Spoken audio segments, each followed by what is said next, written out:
Charlotte City Council exploring the idea of reinstating the city's red light camera program. They cite more than 2,700 injury collisions at signal intersections since 2020, and many of them caused by drivers running red lights. WBTV's Dalford Jones joining us live with more on the council's thought process and how drivers feel about the potential return of red light cameras. Dalford. Well, Siobhan, here's one of the most important numbers to know when it comes to this story. 63 deadly crashes at intersections just like this one behind me between 2020 and 2025. City leaders say that's their motivation for wanting to bring back red light cameras. As more people find themselves behind the wheel in Charlotte, city leaders want to make sure the roads are safe for everyone. We have seen high injury networks. I mean, these are intersections all over the city where we know where dangerous behaviors happen, where people run through red lights. Which we witnessed several times on the plaza.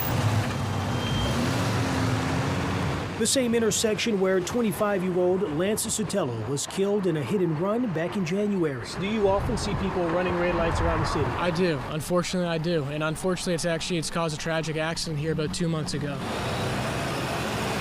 A tragedy that remains top of mind for Jasmine Turner when jogging in the neighborhood. If it's a certain time of day, I'll take the long route and cut through the houses because I'm kind of weary about having my headphones and being on the main street. Monday, the Charlotte Department of Transportation presented data to the Safety Committee on why red light cameras work.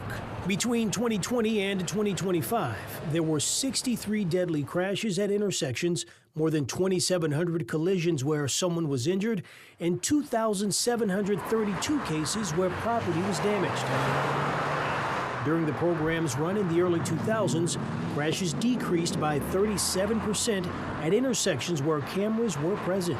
A lot of people right now, they're just not being aware of their surroundings. And that's why you get these unfortunate deaths. So I definitely do support it. Funding the project is expensive for the city, which ultimately led to its disbandment back in 2006. Option 2 would require the North Carolina General Assembly in Raleigh to shift the program's cost from the city to Charlotte-Mecklenburg schools. CMS collects 90% of each $50 citation, and after covering the program up front, it would be reimbursed by the state. If we equip 10 intersections with cameras on a signal approach, it would be about $600,000 annually.